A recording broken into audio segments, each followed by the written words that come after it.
Climb aboard the dragon ship. We're going to talk about the real power of the shield wall.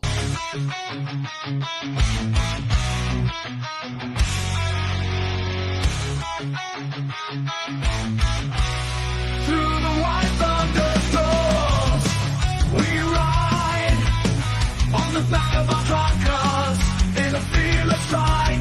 Sons of gold, hearts made of fire, conquering lands, fueling our desire. Soaring engines and lightning in our eyes, united we stand. Our strength won't compromise. From the east to the west, we stand on every road.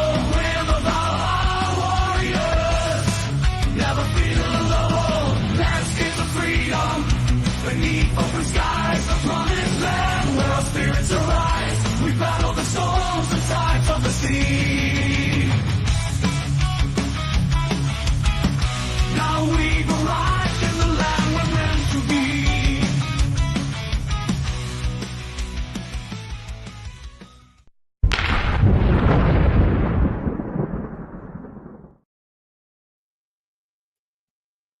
All right, welcome in, gentlemen. Welcome aboard the dragon ship.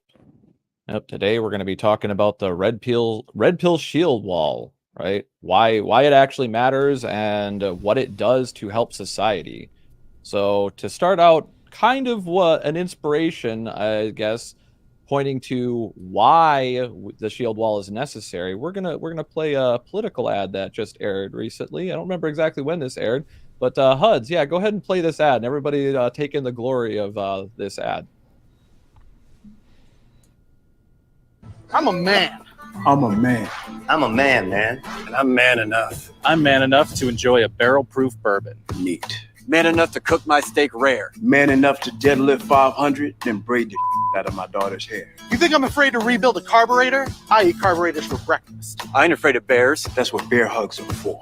I'll tell you another thing I sure as shit am not afraid of. Women. I'm not afraid of women. I'm not afraid of women. They want to control their bodies? I say go for it. They want to use IVF to start a family? I'm not afraid of families. They want to be childless cat ladies? Have all the cats you want. Woman wants to be president? Well, I hope she has the guts to look me right in the eye and accept my full-throated endorsement. Because I'm man enough to support women. Man enough to know what kind of donuts I like. Man enough to admit I'm lost, even when I refuse to ask for directions. Man enough to not ban young women from reading Little Women. Or one of those pants books that the sisters like. I'm man enough to raw dog a flight. It sucked. Not worth it. I'm man enough to be emotional in front of my wife. In front of my kids. In front of my horse.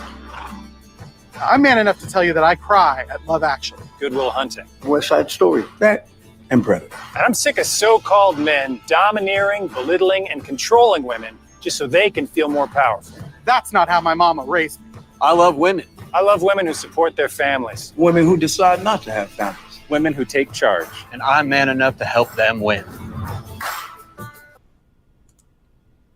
Dude, like for real? I thought, I swear to God. That is not satire. That is a real ad. I thought it was satire. Like, That I thought it was Babylon that's B. not gonna- When John was playing it, I thought it was Babylon B, but it wasn't. That's not gonna get you laid, guys. Full-throated endorsement. Mm-hmm. The Yeah, jokes that's- write themselves. I mean, the Eating, guy even said eating carburetors for breakfast. I'm like, Oh, with he that kind ate of for mass, I'm breakfast. sure you do, sir. he ate the car for breakfast. Those got to be the kind of people that banned your article, Paul, when you promoted our book, and got you deleted from eWire. That's crazy. Yeah. Yep. Those pussies. You notice that it changed the dynamic, and if you listen to the last speeches that are out there, they immediately looked at their polling and changed everything to male versus female at this point. You'd absolutely hear it in Skamala's speech recently. And you can see that's the direction they're going. Is going to go that way. Well, Obama just made a speech Mhm. like shaming black men. Yes, they did. Well- They moved it that way. And the ad's not even true. Donald Trump supports IVF. Yep. That's, Yeah, so once you're again, right. they're just going to lie. And so this leads up to the first question for the show, because I ran it through ChatGPT for some suggestions. First question it suggested is, how does the red pill philosophy help, and even though it's not a philosophy, individuals recognize and resist manipulative social and political narratives in today's society? And as we're seeing, we're automatically pointing out how it does that. We're recognizing certain things. Oh, this guy's telling us that, he's a real man, but yet he can't even control the calories he puts in his face. Right. And a lot of these other guys, they're saying these same tropes over and over again. He says that he's man enough to admit he's lost, but yet he's not man enough to ask for directions. It's like, even though I didn't ask for directions, it's like, listen to the cope in that. Right. So it's just like, that shows that you're a weak fool of an individual, that you would even say this in a political ad. So it's either staged, it's obviously either written for him, or if this is what he actually thinks, this is what a lot of guys think. And that's bullshit. What's up with pickup truck guy? He had his crossed legs, very feminine. Then he had his hand on his hips, like, this is my truck. Yeah, very contrived. It's so ingrained in our culture right now, that kind of narrative. That's one of the things that I really am pointing out in my book, is that a lot of guys have that programming because of commercials like that, because of societal pressure to, put women on pedestals and be pro-woman and let's all act like fucking women here, right? I've been in a series of meetings lately because I recently hired a new business coach, and I've been in a lot of group calls with other guys that are in these coaching programs. These guys can't even refer to their wives as wives. It's always my partner this, my partner that, my partner this. I'm like, when the fuck did we stop calling our wives wives? I think that's disrespectful. I mean, yeah, it's a downgrade. She's demoted to partner. Yeah, it's just, that's where our culture is now, and it's a fucking travesty, and I can't unsee it. Once you learn the stuff, once you see it, you can't unsee it, and it's fucking disgusting. And once you start living it too, and you make it a part of your life, it just becomes habit. The gal I was dating a little while back, I would call her my woman in front of other people out in public. And the first couple of times I did it, she was just kind of like, what is this? But then she got used to it. And then from then on out, ever since I would start calling her my woman, she would grab and squeeze my thigh every time I did it. So she grew to like it. Yeah, exactly. It just becomes instinct. It's like what he said there at the end about, men domineering women to make themselves, feel more powerful. It's just like, no, that's not at all what it is. Women, if they don't like you calling them their woman, that means she's not your woman. That's the bottom line, because any woman that's with a man that she loves, admires, and respects is going to want to be owned by him, more or less. Not literally, but metaphorically. She wants you to be possessive of her. She wants you to mate guard her, because that shows you have genuine burning desire for her, right? That you actually want to protect her from going out and getting tempted by other men, not wanting her to go out to the club. Once again, or getting hurt. And give her... Yeah, you can't give her that, well, you have to do it this way, like Donovan Sharp always says. You give her the option. Well, you can do that, but I won't be here when you get back. And that's not you lording power or trying to domineer the woman. That's you holding a healthy boundary with another individual. That's something that's good for mental health. There's a big difference. I talk about it in my book too. There's a big difference between having a dominant masculine presence and being domineering. We're not, like you said, Taro, we're not advocating for men to be domineering dickheads. We're teaching guys to set the tone and lead in all areas of their life, but particularly in relationships. And you could do that without being a domineering dickhead. Yes, controlling versus in control. Exactly. Hey, can I talk to the title just for a moment? I put some stuff together here to kind of preface. The shield wall. The red pill is the shield wall for society. And the reason that it is because I know that our enemies and many in the media want to call us a philosophy or even a movement. We all know better, and there are so many that have done this. We predicted a couple of years ago on the year-end show. They don't understand what we actually are. And they base the fact that we're a philosophy on a lot of parallels that run between our objective reality and how we use rationality with Nietzsche and Schopenhauer, some of the first red pill guys that are out there that recognize the difference between men and women, and actually the interactions of society and why objective reality was so important. I mean, realism came out of it, idealism came out of it, existentialism came out of it, ultimately objectivism came out of it. But, you know, because of those philosophers, and that some of our stuff is actually rooted in those philosophers, particularly when it comes to understanding that nobody's coming to rescue us, embracing our dark side because nature has given it to us, and embracing the fact that those are opportunities for us to become the ultimate man by conquering the narrative inside. Those sort of things are really important. And when other men see us doing these things, they want to grab a shield off of the dragon ship and join the shield wall, because that makes us strong. And what did Nietzsche say about weak men? They will be the downfall of society. We're witnessing that happen in the last 50 years. So that's the premise for the title of the shield wall, which is very relevant in military tactics of keeping the enemy out and also moving forward and conquering ground, and thereby, you know, making things better.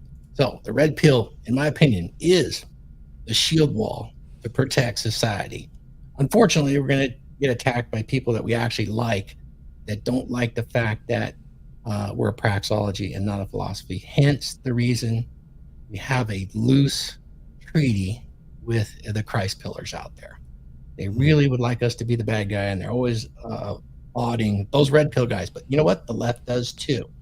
And it's because they want us to be an opposing religion, because it actually helps them induce fear into their followers, which, you know, makes them very strong and loyal and blindly follow different paths. You know, being a red pillar and being in that shield wall means you have to decide for yourself. And sometimes you're going to disagree with the guy standing next to you. Hey, I don't agree with Schopenhauer on everything. I don't agree with Nietzsche on everything. I don't agree with Rollo on everything. But you know what? I have enough of that mental clarity to say, what is the objective reality? What is actually useful for me?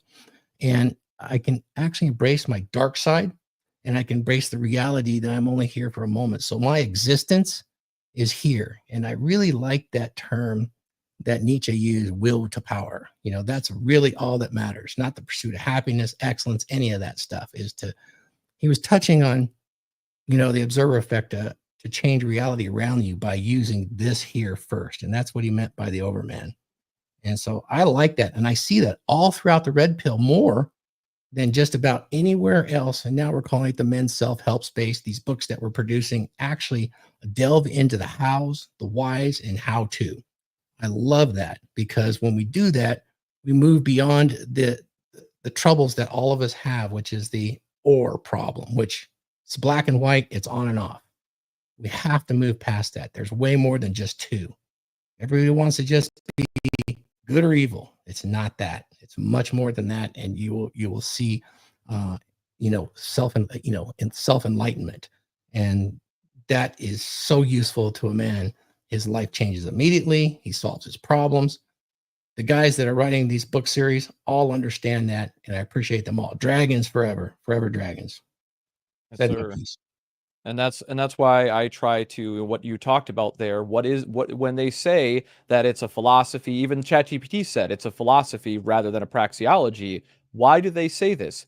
It's a straw man. Mm-hmm. Because then you can say it's more or less the more sophisticated version. I know you are, but what am I?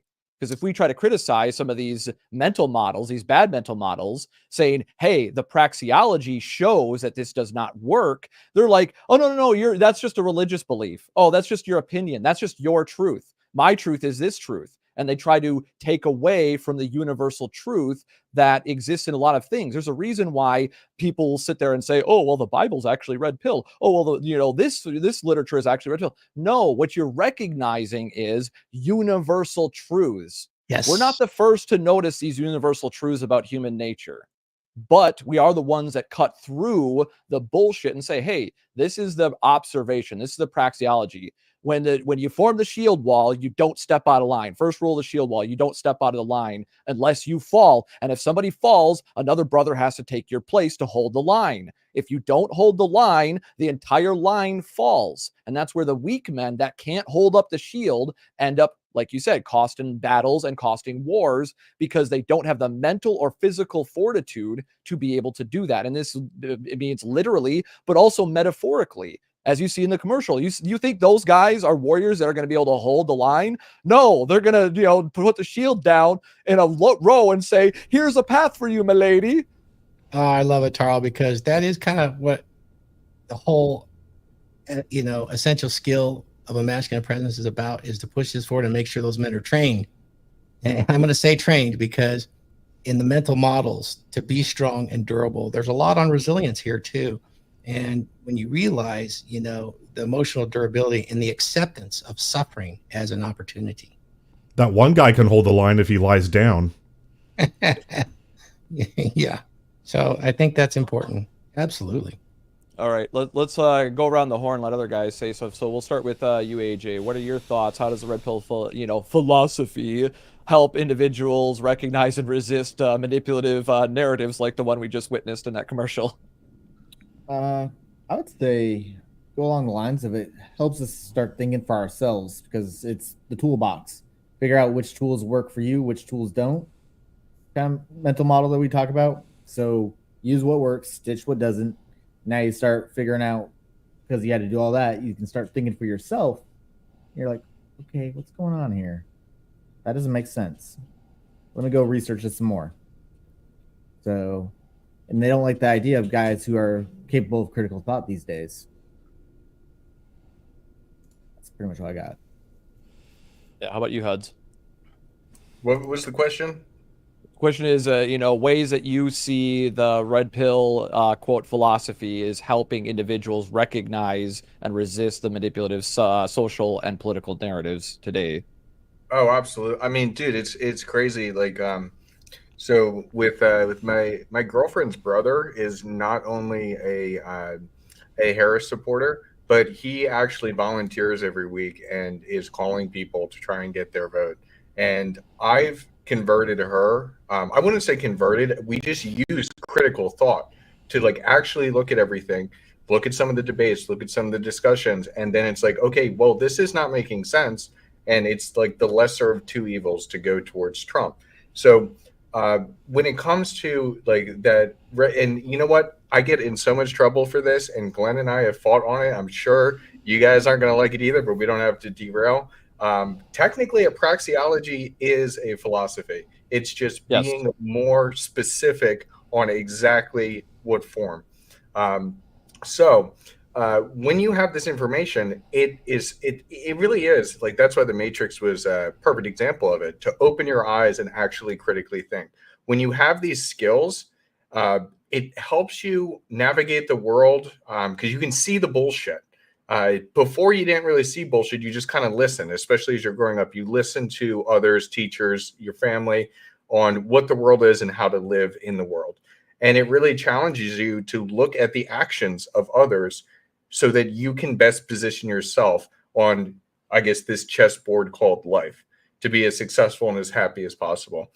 So I think that understanding it doesn't necessarily mean that you have to be hardcore meathead red pill guy and live and die by red pill. But to understand it is going to equip you in far more ways than you could ever expect. I know for me, standing up for myself in certain things that were going on with work and certain things in certain relationships, it just works. It's just crazy, but it just works because it really is that focused look on human behavior. And then how do you act in relation to human behavior? Oh, I love that. And I think that we get tagged with the philosophy. I understand how it's written. And if you do that and apply it to what we have done in this space as a whole, they can say that. But when we talk about a praxeology, the actual definition is the studies in human behavior and interactions, particularly as we believe, or as praxeology would say, is that all behavior is intentional. And we look at it as it is without imposing moral judgments. Yeah. As soon as you apply moral judgments, you now have a philosophy. Yeah, and what Huds you described there, that's an example of a fogging tactic, right? When the straw man doesn't work, then they're going to try and say, well, you're actually a branch of philosophy. And it's like, yes, technically, that the praxeology is a branch of philosophy, but a branch of philosophy based on what? Actual scientific observations. using scientific method, like Thor said, to remove judgment and just trying to compile the data and be like, well, this is what human beings are actually doing rather than what they say they're going to do. Because as we always say, judge what people do, not just what they say. You need both, right? My dad always taught me, if you want to know if you're dealing with a bullshitter, son, take a look at their actions and take a look at their words and see if they match. The closer they match, the less chance you're dealing with a bullshitter. The more they don't match, you might be dealing with a bullshitter. Yeah, and a lot of red pill influencers, not slamming them all, but they will delve into that virtue and the difference between good and evil, right and wrong, inside of their rant about red pill. It gets views, and that changes it to a philosophy for sure. Instead of isolating that out of it and accepting the bad with the good. So accepting, and we all struggle with, is accepting female behavior as it is. It's their nature, and that's okay. Once you have that acceptance, now you understand why we would call it a praxology, which is those observations, objective reality versus a narrative that's going to remove the virtue signaling and the moral assignments to whatever you're looking at. Now what you have remaining is you have behaviors that result in certain outcomes. That is more probabilistic to be correct, and you can base decisions and actual interactions on it, and you're probably going to have much more success doing that if you inject good and evil and right and wrong, and now you have a bit of this conflict outside of what you were trying to do. I find that a lot of the red pill creators get seduced by that, because calling out the red pill as having certain morals or degrading other morals based on the red pill, that's wrong too. But it gets you views, it gets you controversy, and of course it's encouraged. I can't wait till the election's over. It's really going to ramp up Huds with they went gender on this one. They have to go gender. They have to through the rest of this. It has to be about male, female at this point. Well, yeah, because the stats are rolling in, and Gen Z men are leaning right by an extra 20%. And a huge margins of black men too are marching that way. And it's pulling back on the female side. So you'll see it go even more about misogyny. There won't be any misandry. It's all going to be about misogyny and the history of the patriarchy. You'll see. Oh, there'll be misandry, but they won't acknowledge it. Right. So yeah, it really is empirical observation over ideals when you look at red pill at its core, when you're trying to practice these as a praxology. But we definitely step into the philosophic side, because we start assigning. I mean, look at what the Christosphere does with us. Who's that guy with the beard that did What About Women? Oh, they get the descriptions right, but they get the prescriptions wrong. We are really not about the prescriptions. We're about the statements of what works, what's useful. That's rule 0. It's up to you. Well, and, Thor, yeah. The thing that scares so many of these guys is that we always give the car keys back over to the guys. Like, you're driving your car. We're not driving the car for you. You have to come up with what you think is morally right based on evidence. Right? Because that's where, we get a lot of criticism in this space, especially from tradcons. Are going like, well, your philosophy is taking away from the moral philosophy of the Bible, and that's degrading society. And it's just like, but the thing is, society was ran by the Bible for how many years, and we got here. Yeah. How did that happen? Oh, you're going to say it's because of guys like us, when we're sitting there trying to cut through all the lies that people stack on, adding other pill names and derivative pill names to try to take away the point of the metaphor, right? The point of the metaphor is uncomfortable truth versus comforting lies. And they always distort it. People always add their own biases on top, and that makes it something that it's not. It creates a distortion. It's the game of telephone. Yeah. But they need someone to tell them how to live their lives, because they're afraid to grab their own life by the balls and take full responsibility for the outcomes of their own decisions. So they get, red pill information like, girls don't want a guy who cheats, but they love a man who can cheat. And then that goes into their head, and they're like, wait, but if I cheat, more women will like me? but what happens if I cheat and their wires get crossed and their head explodes? They're like, but I don't. Somebody tell me what to do. And then one guy will be like, yeah, go out to the bunny ranch and bang 50 hookers. And then the white pill guy will be like, no, never cheat on your wife whatsoever. Don't even talk to other women. Don't even look at other women. Yeah, and we destroy their mental models a lot of times because we say one thing and then we say another. And most men aren't really good at that cognitive dissonance of holding, two opposing viewpoints. But as you get better, you can. But we'll say stuff like this, we'll tell the guys, you should be the kind of guy that, you could cheat and this and that. But, we have a huge group of media and religion that's telling the guys, even think about another woman or looking at that thigh gap, you are cheating. What does that do to their mental model? I mean, they're a natural born human male. They start that problem solving when they see a female body, and it is part of nature. And to deny it and then tell them how bad they are, that's casting the moral aspersion on them. And that destroys mental models and makes it very difficult. That's why we use the analogy of the red pill in the Matrix. Look, open your eyes. Don't listen to those mental models, and that's just one example, that's commonly used. You're a bad man because you thought about another woman. That is not correct. No way. You're just accepting of your nature, the good and the bad. And that's what will allow you to actually excel at this and use this information as it was meant to be given, which is it's useful to you. And there was a chat where somebody said, the red pill is all about shaming women is what people think. And that is incorrect. You know that the red pill is about lifting women up on the rising tide. They all want a dominant masculine presence in their life. And that's not domineering. You get the right man. She knows he has the vibe. They all talk about finding the right guy. For the right guy, I'll be feminine. I mean, you can hear this all over the place. It's an extreme desire. And it comes from nature. So when you acquire this knowledge and you understand her nature and your own nature, and you've accepted your good and your bad, that's when you move to the next level with this. And she's actually uplifted and proud to be on your dragon ship.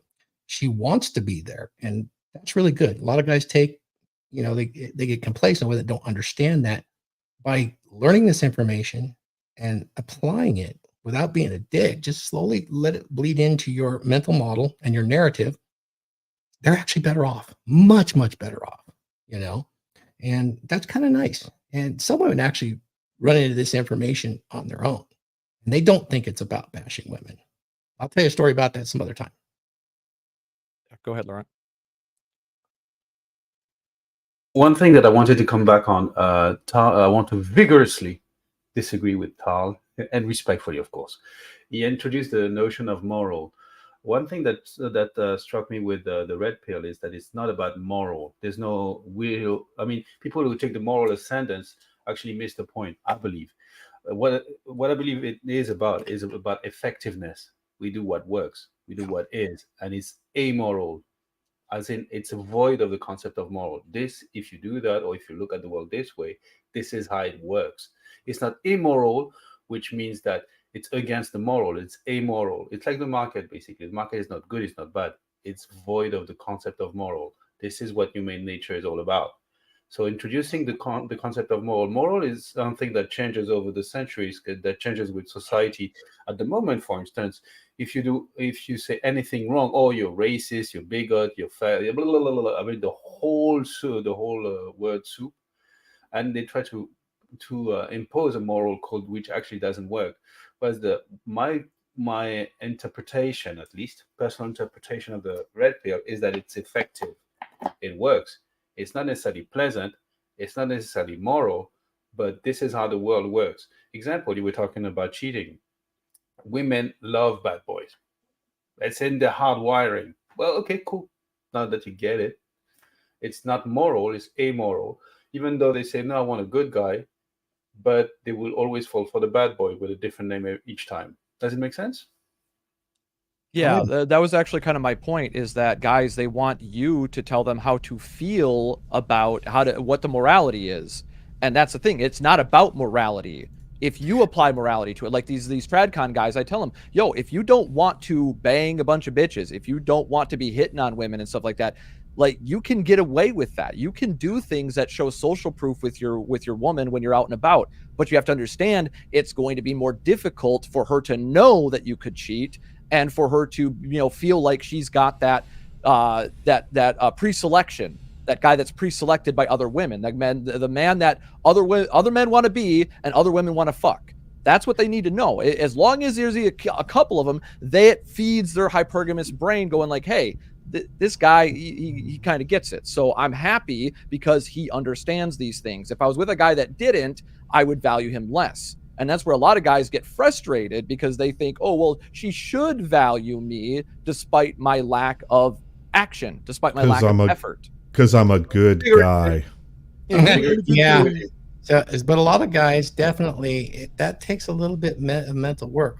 I think what a lot of guys, I mean, we've run into this too. They'd rather climb aboard the Jesus microbus headed out to, you know, the commune, instead of, you know, jump into the F1 McLaren with the rest of us. You know, takes a little different mental approach. Oh, well, I mean, they're not jumping into an F1 McLaren with the rest of us. They're jumping into their own F1 McLaren, and they're expected to keep up and live dangerously, and they don't want to.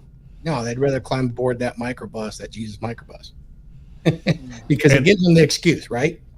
Hey, it's my fault if I'm not. It absolves responsibility a lot. Exactly, of the time. And then they can play victim. Exactly, because then when it doesn't work out, if you took accountability, you've got nobody to blame but yourself, and that feels bad. Mm-hmm. Right. Viking, to kind of answer the question that you were starting with, I got to thinking as we were here today, and I think we're in a point in time in history where maybe the red pill isn't the best analogy anymore. Maybe the Matrix isn't the best analogy. I think we have a more accurate one, and it's the sunglasses from They Live. I love that show. And it is, if you haven't watched it, watch it tonight. It's perfect for Halloween. Watch it. But basically, the main character is living his life and everything looks fine, but then he puts on these secret glasses and he sees the subliminal messaging printed in black and white all around him, and they're actually being controlled by an outside force. I don't want to give too much away, but basically we get to a point where when we start integrating this knowledge into our life, and instead of learning, now we start to become, and instead of acting like the guy, we become the guy, we become the game, as Rollo would say. Eventually, as it becomes a part of us, I hate using this expression for men, but there's really no other way to put it. When we see an ad like we showed at the beginning of the show, an ad like that, men like that actually give us the ick, for lack of a better expression. A lazy, weak, soft, more mentally than physically, because there was a jacked guy there in the commercial, but just kind of like that mental squishy softness, where like to take any form of leadership and authority over one's own life is just met with just this fluffy disgust. It makes us like almost cringe. So like when we cringe, when men get the ick, it's just like, get that thing away from me, because he is dangerous, and if he gets too close to me, he'll actually become like a weak link in the chain, in my own shield wall. If we let a guy like that into the shield wall, he will buckle and he will break, either at the first sign of trouble or the first sign of a good pair of tits, and it's gonna fuck the rest of us over. Yeah, the thing is, in a battle, I would be more willing to take somebody who's physically weak over somebody who's mentally weak. Because somebody who's physically weak could still have the willpower to persevere and overcome. But the person who is mentally weak, doesn't matter how strong they are, they will buckle at the first chance of fucking danger coming around the corner. They're going to run. They're going to shit themselves. They're going to drop their equipment. They're not going to know how to respond. Paul, I need a new sound drop. You need a new sound drop? I do. We need one for here. And here's what it is. I'm not going to give it away. But in that movie, there's 2 sound drops. That movie, They Live. When the main character puts his sunglasses on inside of a Bank of America, Oh yeah, And the chew bubblegum one. That is one. I like that, and we should have that. But the one that's really impressive that comes before that one is the one I'm talking about. One lady grabs her walkie-talkie and starts screaming into it. That's concealed in a watch in her purse. And starts screaming into it. I got one that can see. I got one that can see. Oh yeah, yep. Here's the parallel to your media now and the attacks. That is perfect. Yeah. Roddy Piper is see. the main character. He plays the main character in that.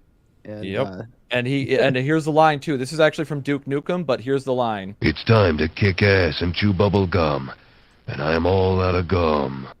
And Now, Ronnie that comes right improvised after that line in the movie. Comes right after that line when that lady is shocked and looking around and like he has the glasses on. He could see all of it. See what's going on with these elites. And she starts screaming for help. I got one that can see. I got one that can see. There's your parallel to the red pill. All right. And we do got a super chat here, so we'll throw this up on screen from Siege D. Siege D with the $10 super chat. We got the war horn ready? Yeah. Oh, nope. We're offline. Sorry. I can get it. Hold on. Yeah. I need a copy of that soundbite. I'll just put it on my soundboard. Okay.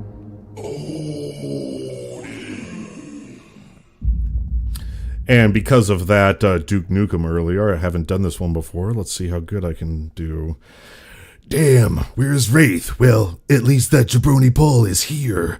I bought Wraith's frame book, along with 2 Everything I Wish I Knew When I Was 18 books to give to 2 of my high school senior friends. Hell yeah. My man knows how to pick good books. Yes, sir.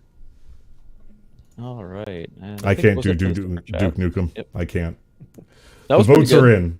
The votes are. I didn't like it. I was not pleased with myself. You didn't hit the low tone quite there. You didn't quite hit the mark, but that's actually pretty good. And I see where you could actually do it. So don't be afraid. All right. So I guess moving on to the next question. Let's see, just to try to keep things on topic. In what ways does embracing the quote red pill of uncomfortable truths contribute to the prevention of authoritarian control over personal freedoms? So we'll go around the horn. Since it's your topic, Thor, we'll start with you. Sure, you got something for this. It's because you can analyze societal structures, norms, and expectations. When you do that, you can make more informed decisions against your narrative or your inner monologue based on, all that you had gathered together before. And it's kind of like being able to step back and zoom out. So that gives you a chance to make very good decisions and actually make decisions about how you want to engage in a conversation versus an argument. We really communicate today via argument and debate, which is not really a good way. We call it conversation, but if you notice, it's not. So, that's kind of my thoughts on it. It provides practical strategies for us, really, to navigate society and, relational conduct. All right. Paul, your thoughts? What's the question again? Question is, in what ways does embracing the uncomfortable truths of the red pill contribute to prevention of authoritarian control over personal freedoms? Well, I think it sort of goes back to the concept that no one's coming to save you, right? Everything, it's up to you how you want to live your life. What you have to figure out what you want in life. And what you'll find is that what the authoritarians are trying to do is trying to sort of engage your emotions to make you feel like you can't do it on your own and you need them somehow. And the red pill shines a light on that and says, no, they're not going to help you. They're in it for their own gain. They'll screw you over to get what they need, and you can't rely on them and you can't rely on anyone else. You have to take accountability for your own life. Yes. Yeah, that's a good one, Paul. Yep. And the red pill really allows you to do it. Yeah. Right. You got one on that? Yeah. Yes. Going around the horn. It reminded me of, I think it's Schopenhauer. He said, hard times, no, about weak men, weak times, and hard times make good times make men weak, and then weak men make hard times, and then hard times make strong men. So about this, it's actually quite important to remain critical in the face of, because we're all getting numb. If we look at the media, for instance, the mainstream media, they all copy and paste. It's always the same template. And there's a couple of guys who go around and copy the same headlines from the media. And we're just getting numb, like in the Pink Floyd, The Wall. So remaining critical, remaining awake is very important for us, and also for the people in our network, which is our son, our friends, our colleagues. It's important to remain awake, to become awake.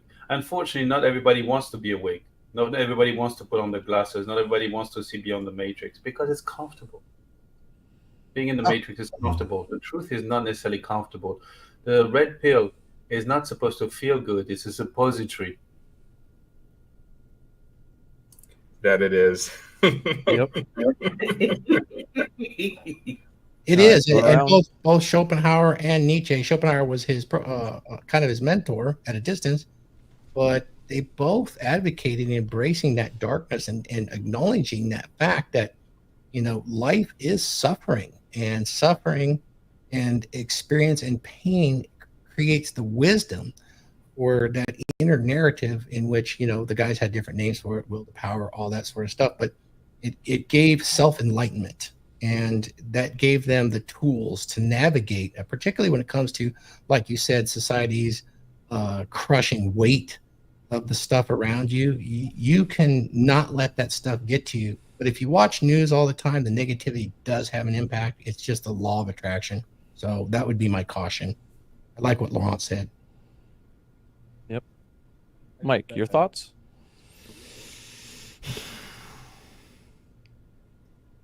Oh boy, do I have a lot, but I'll keep it condensed. I can speak from experience where it has definitely helped me relax because I stopped worrying about the world and I only concern myself with my circle. Myself, my friends, my family. That's it. And it allows me to very, very easily, like what I said earlier about when these things become instinct, then you don't even have to think anymore. You just know. And so when you see an ad or you start talking to somebody who's very, very plugged in, you don't even have to think about you don't have to, it's kind of like Donovan Sharp's Womanese. You don't have to take the time to process anymore. You get the subtitles in your own head in real time. And it allows you to make better decisions. And it allows you to maneuver in such a way to preserve yourself and those that you care about. If we talk about, quote unquote, saving the West, that's only possible if, I think it's like, what, between 25 and 33% of the population rebels, basically. It takes a pretty big chunk to turn things around, and everyone needs to be in lockstep and have the same mission. That's never going to happen. Like Rolo says, the pendulum will not swing. But you can look after yourself. You can look after yourself. You can look after your friends and family. And by living through example, men like Thor, men like Paul, men like Donovan, by living through example, then those around you look at how you live your life. You don't even have to say a word. Just by living your life that way, others will look at you and be like, I want to be like that. And if they really care, they will ask you, how did you do that? How did you live this life like this? Your marriage is incredible. Your kids are so well behaved. Dude, you're making all this money. Dude, how'd you afford that car? How'd you do this? How'd you do that? Just by you not saying a word and living your life with the knowledge, because you've arranged your life with that knowledge in mind to preserve the circle that's important to you, rather than go out and trying to change the world. You go out and try to change the world with a bullhorn. Doesn't matter how good your intentions are, you're just going to piss everybody off. That's why we can't stand these protesters who block traffic and make us show up to work late, because it doesn't matter what their message is. If you piss everybody off, you actually make them want to avoid what it is you're fighting for just by the way you act. Yep. By trying to force the truth onto others, they resist it then. And that's actually a good springboard for this super chat. Is that P-I or P-L? We'll just call you Pi. With a $5 super chat. Here's an Odin. Found it. Oh, yes. I don't know why you peeps tolerate an elite that hate you. It pretty obvious. Well, what do you mean by tolerate? Yeah, and who is he talking about? He's not talking to us. He's talking to people in general, the average American, or average person, I guess. Well, and then my response to that would be, what is your definition of tolerate in this context? Because, like, when it comes to elites like what? Jeff Bezos, right? How many of us have ordered something from Amazon?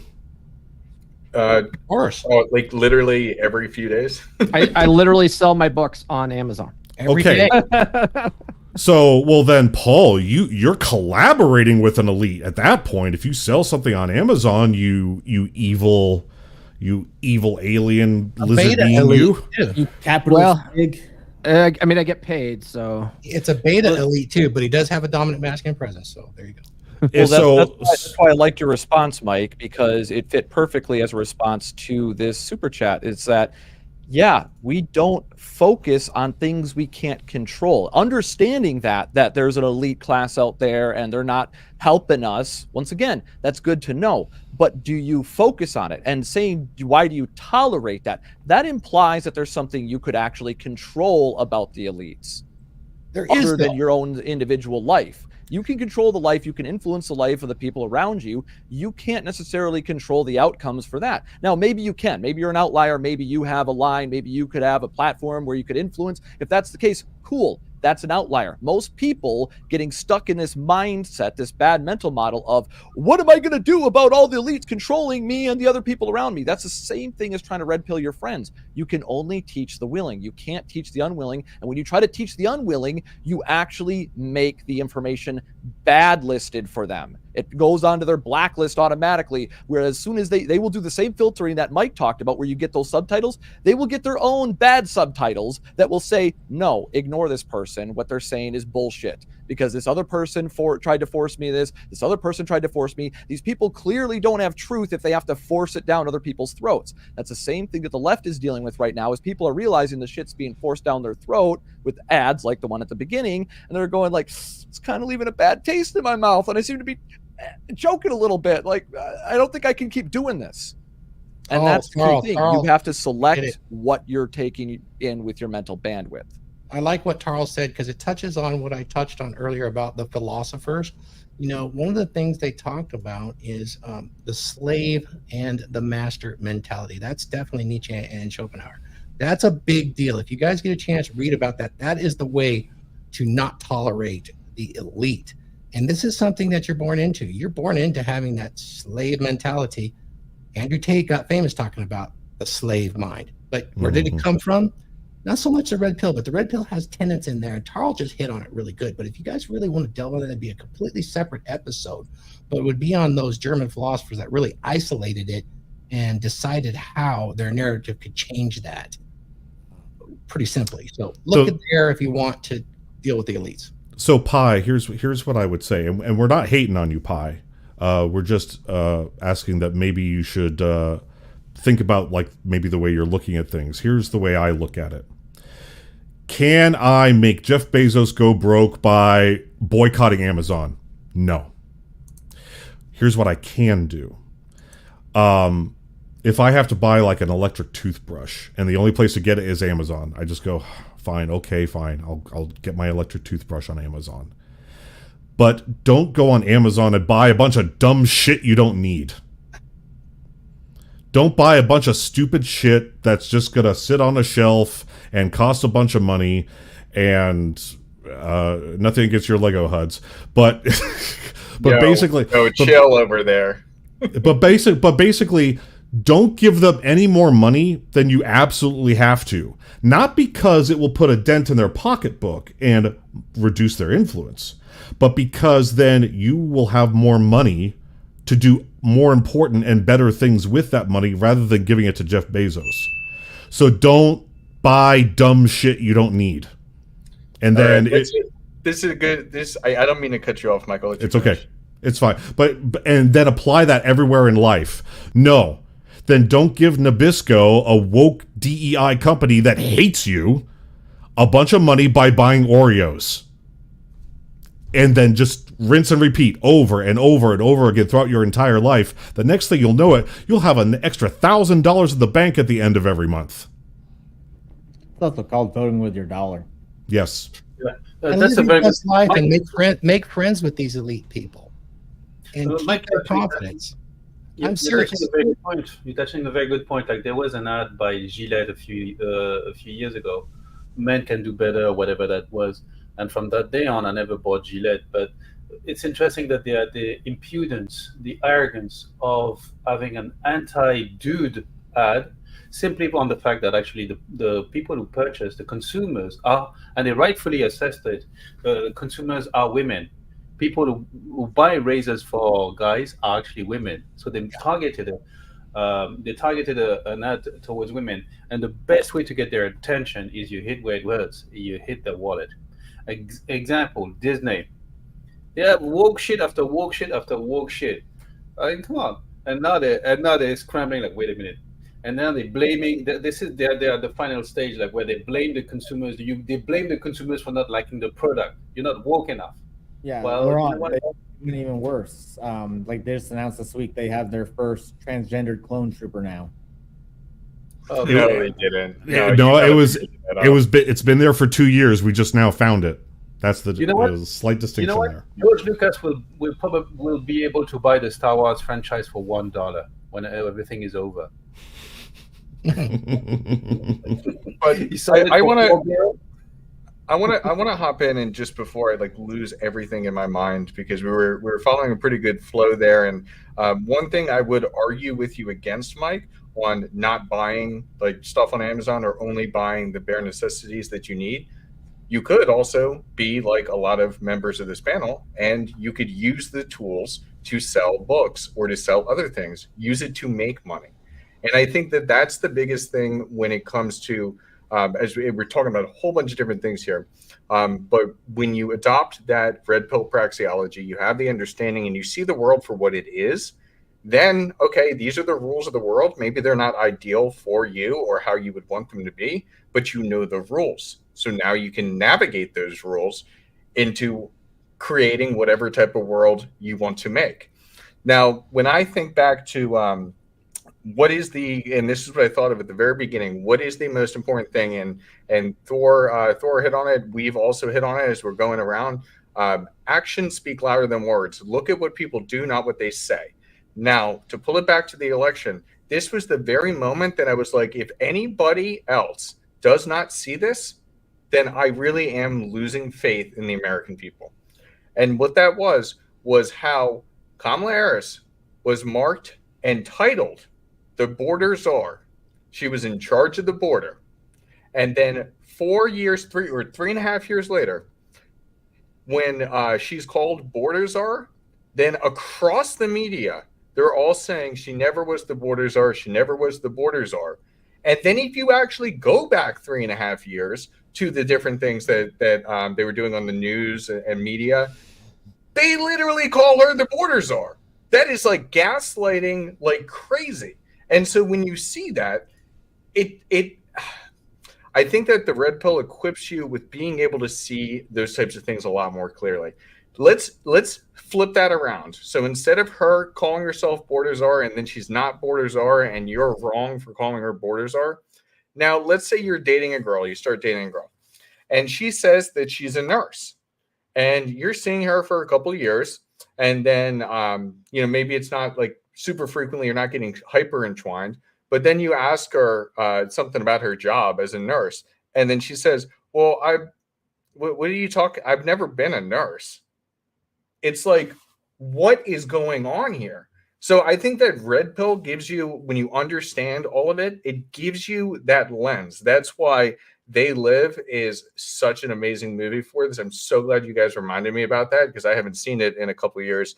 So I'm definitely watching that tonight to see the world for what it actually is and then move accordingly.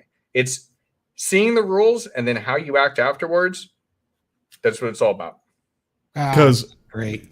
Because that's a perfect analogy, Huds. I mean, what the red pill does for you once you move past the phases of acceptance, anger, because it's not what you thought it was, and you have that glimpse of objective reality with relationships, those tools move right into the rest of your life. And you start seeing things that you haven't before, hence the glasses. I got one that can see, and it changes everything for you. And a lot of the things that would get you into action, they don't bother you anymore. Yep. That's the best part. Well, and I know we're going to do the mid-roll here real quick, but Huds, you just reminded me of something. Guys, think about this for a second. Imagine a different version of the film They Live, for those who have seen it. In real life, if we tried to do what the star of the movie did, what would happen? We'd get 86'd by the police, by the government. We'd be Dunskies, right? What if there was a different version of the film They Live, and instead of doing what he did in that film, he was like, oh, interesting. And then he started crafting his new life to live around the rules that he could see, and so that he could turn a profit, so that he can raise a family outside of the influence of all this garbage. You see where we're going with this? Will to power. Yeah. So it's a good movie because of the ending, and so we feel satisfied when we watch a fictional story of a guy kicking ass and taking out all the aliens that are controlling society.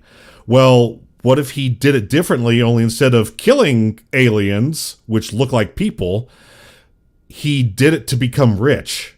He used his knowledge of the paradigm to become rich.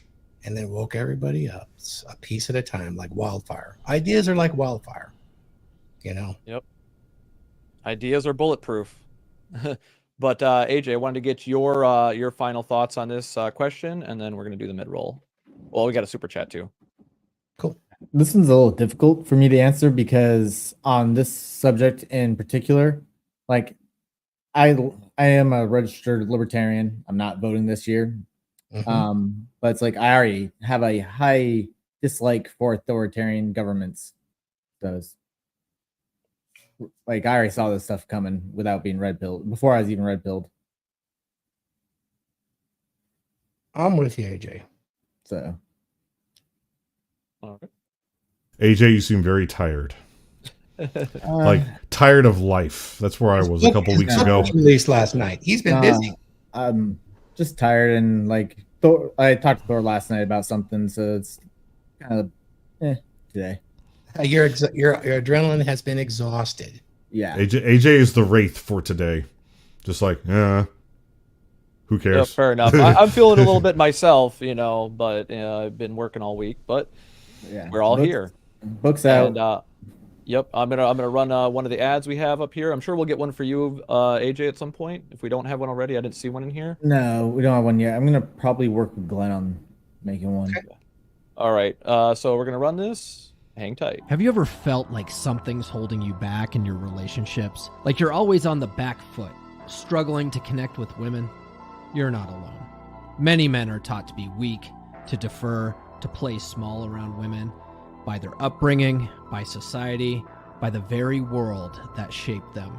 But what if you could break free from the invisible chains that have held you back? What if you could rewrite the script, reprogram the paradigm that's been running your life? This is your chance to step into the man you were always meant to be. In The Essential Skills of a Masculine Presence, Psychology Paradigm by Paul Bauer, the first book in R.P. Thor's groundbreaking series, you'll learn how to understand and transform the paradigms that have shaped your life. You'll discover how to develop a dominant masculine presence, one that commands respect, inspires trust, and brings fulfillment to your relationships. Don't wait for life to change on its own. Take control. Order your copy of The Essential Skills of a Masculine Presence Psychology Paradigm now on Amazon. Available in hardcover, paperback, or on Kindle. This is more than a book. It's your roadmap to a life of purpose, strength, and success. Make the decision today. Reprogram your life and step into the man you were meant to be. Guys, it just dropped on Audible too. It just dropped on Audible yesterday. So if you prefer listening to audiobooks, like I'm the same way. It takes me forever to sit down, especially a book this thick, to sit down on the couch and make time to read it. It takes me forever to do that. So I much rather listen to things on audio so that when I'm at the gym, when I'm out jogging, when I'm driving in my car, it's just effortless learning. And so now it's available. You can get it on Audible right now. If you have an Audible subscription, you can listen to it for free. Love it. Thank you. All right, we got another super chat here, and I do want to say we encourage disagreement here. So as long as it's done respectfully, and I think goober is a nice, respectful insult. It comes from an old word meaning peanut. So I don't know who you're calling a peanut, but we appreciate the contribution to the Dragonship. The rising tide raises all ships. So $5 from Pi. You, goober, you'll make an alternate society like the Czechs of the Soviet Union. Stay quiet and influence here and there. Well, there's and there is, but one way of doing it. To make a society, you need a lot of other people on your program. Now, we've seen that a few times here in the United States. Like there are the Amish, the Quaker descendants, like out in Pennsylvania, Huds. I'm sure you've probably seen them. And then hippie communes, Thor. I'm sure you probably run into a hippie commune or two out in California where they just kind of do their own thing and off in some corner of the wilderness.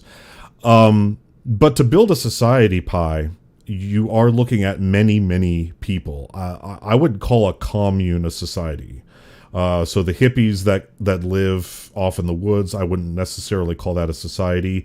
Maybe the Quakers and the Amish, because their population is large enough and they have a uniform culture. I would say the Amish would be a big enough size that I would call it a society, but they still operate within our laws and our systems. All those Amish people, they still have social security numbers.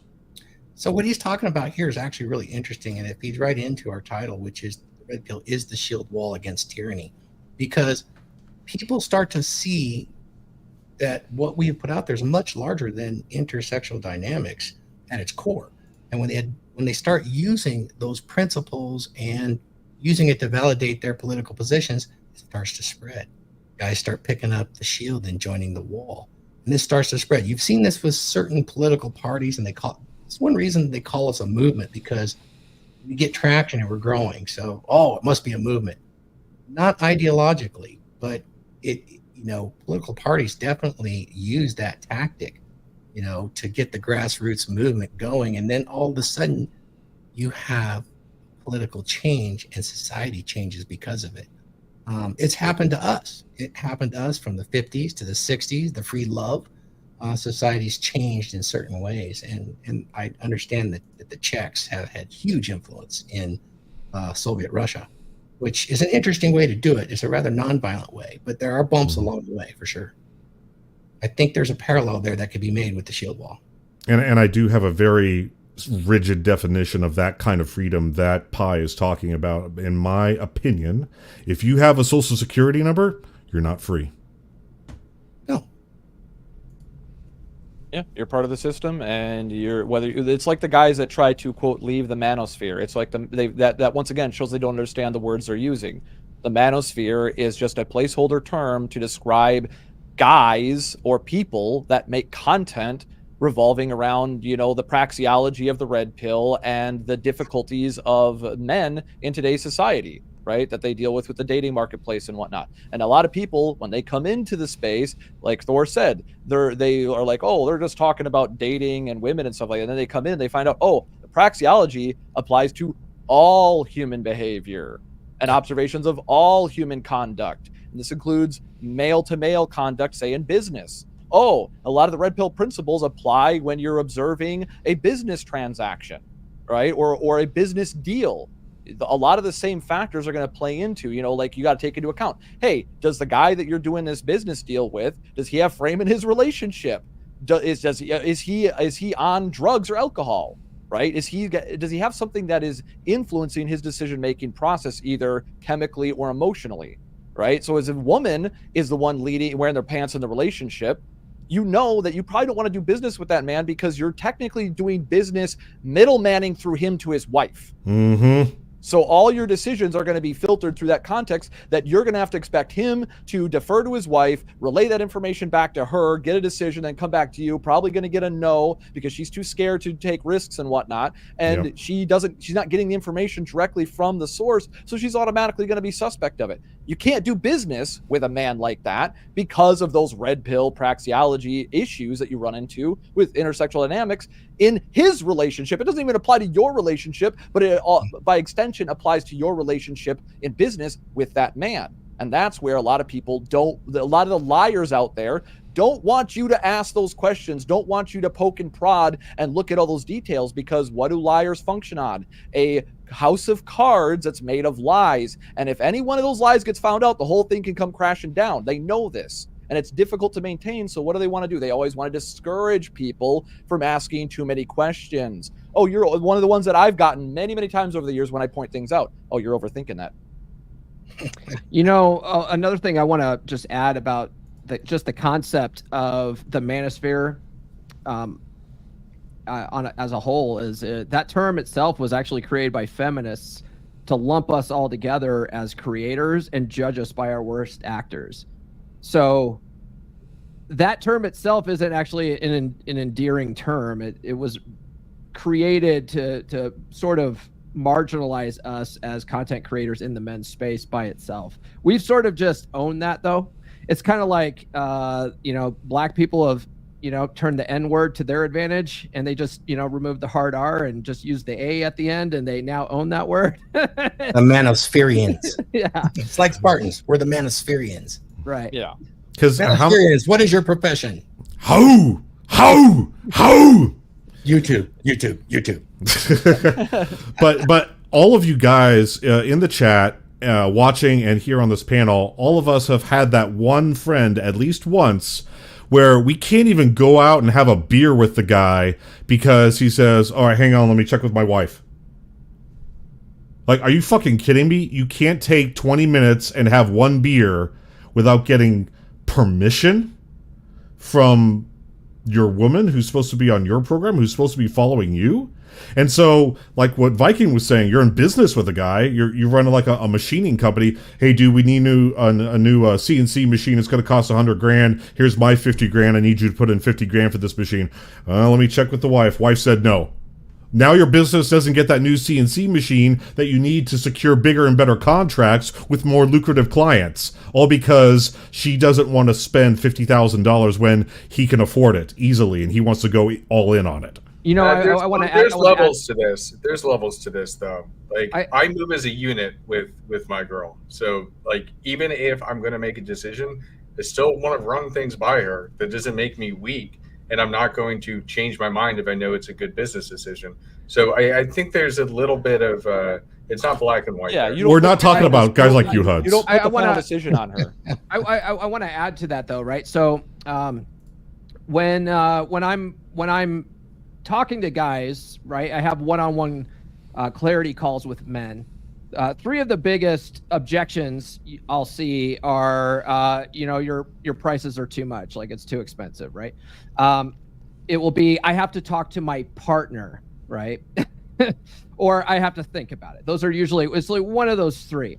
The thing is if he has to talk it over with his partner, that's one of the biggest reasons why you're in a fucking dead bedroom in the first place, because you can't make your own fucking decisions. You can't set the tone and lead in your own relationship. You have to get permission from mommy first. That's a big problem. That's one of the reasons why you are where you're at. And so what are you going to do about that? When is the pain of your current situation going to be so much that you're willing to go, you know what, fuck it, I'm going to move forward, I'm going to fix this, I'm going to finally get out of this, I'm going to finally put this behind me. You know, that's a big thing a lot of guys don't think about.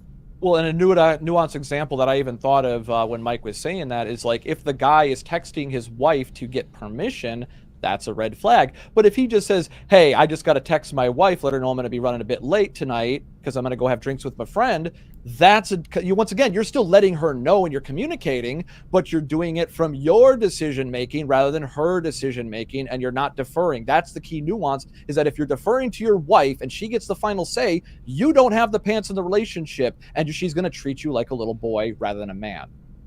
Thank you, Carl. That's exactly what I was trying to get across. You did much better. That's the distinction: asking for her permission versus being considerate and letting her know. Yeah. Hey, by the way, I'm paying for this program. Just want to give you a heads up. There's nothing wrong with that. But if you're like, oh, that's a lot of money, I better ask for permission. Well, and the woman in that kind of relationship is always going to say no because he's making himself better. And so that we can't be having that, right? Yeah. But she'll want to remodel the kitchen for 20 grand. Right. Yeah. That goes back to the whole captain first officer model right there. Like, most guys aren't in that model. They're in the, oh no, she's my equal captain. We're two captains driving the ship, and we're co-captaining, and I can't, go left full rudder without getting her, her input first. Like, there's a fucking rock in front of you. There's a big fucking iceberg in front of you. You can't just make that decision right now to go left full rudder. No, you gotta get her permission. You gotta go wait for her. Dude, I imagine right now that on the Titanic, if they had like a wife there, or like a woman there's like in charge, it's like, guys, there's like iceberg straight ahead. All right, let me schedule a meeting. Let's come together and let's talk about our best options right now. Actually, okay, no, all right, Laurent, you go, then I go. You know what they say when you're aboard a vessel. You know what they say, children and women first, so that the guys can stay back and think.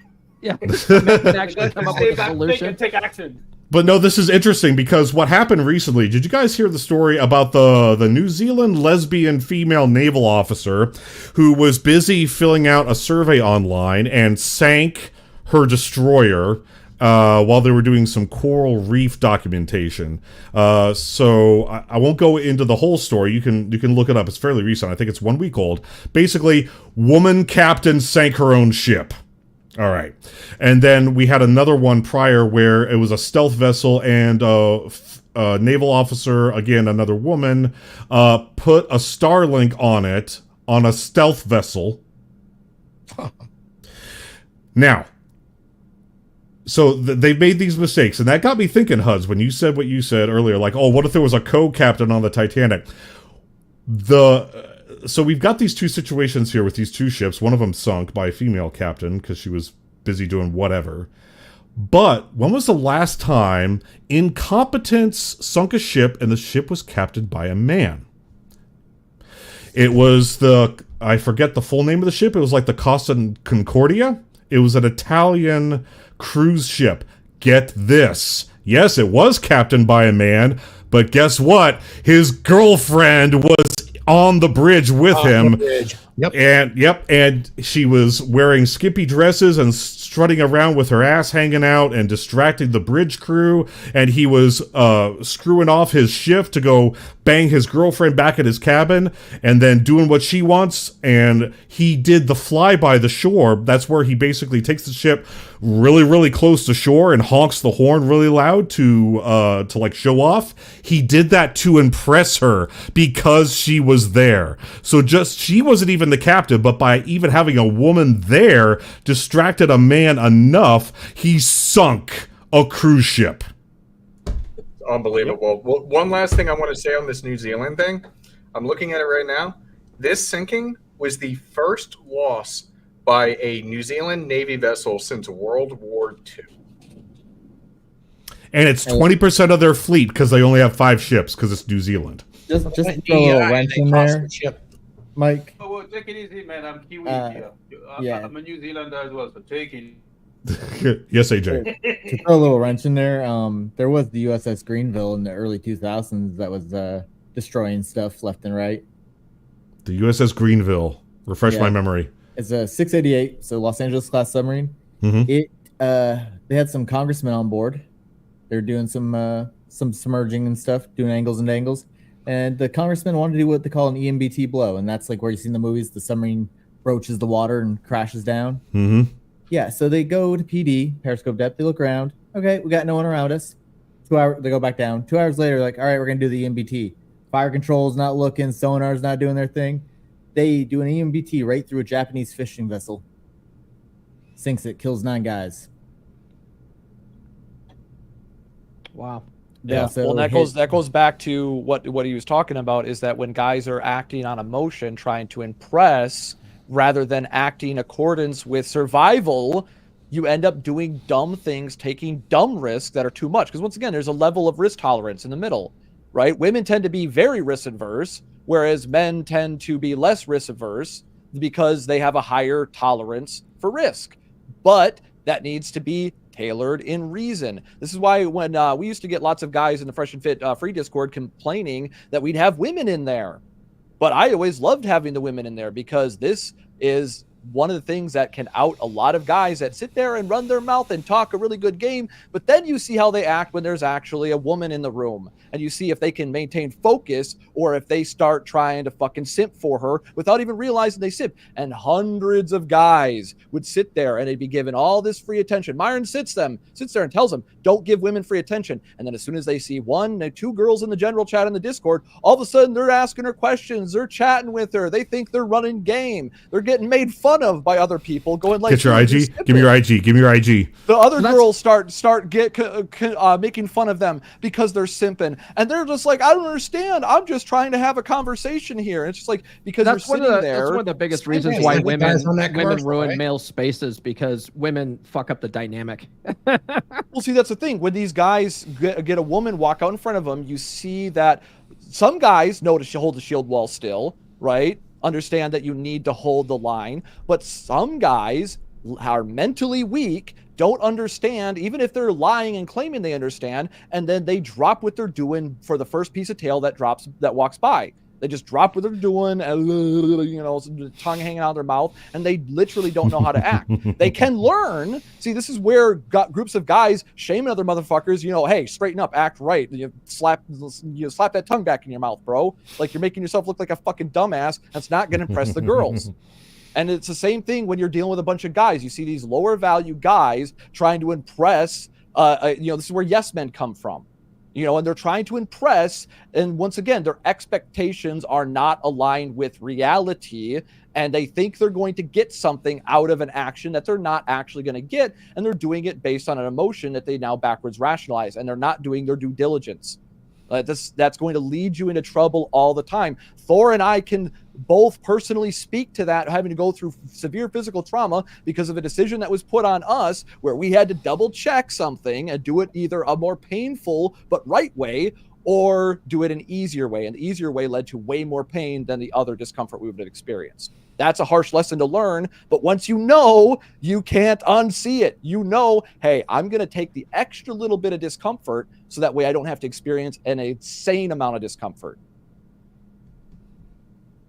Yeah, I agree. And I think that we definitely need to maintain the male space and male leadership, or we will easily abdicate it. I mean, the white knighting is amazing. We all had that friend that as soon as the girls are around, or even if you have your spouse around, they start acting different and they start trying to muscle in, and then they play dumb. We can open a space for women that want to engage here. I think that's doable, but it needs to be led properly. Yep. You also got that situation where you have that friend that disappears when they see that nice piece of tail. And then however long, 6 months to a couple years later, they come back. Man, she's so mean. It's like, well, where the fuck were you? Yeah, you lose your friend and you only get your friend back after she dumps him. Yeah. Yep. Speaking of male space, we got some super chats here. Steve the Sandman with the $10 super chat. To paraphrase Thor and Paul, it is important for a man to just own his space.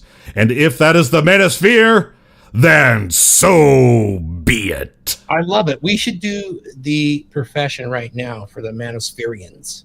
I will do the call, and you guys do the chant. Are you ready? You guys know what the chant is, right? Okay. So, Manospherians, what is our profession? YouTube!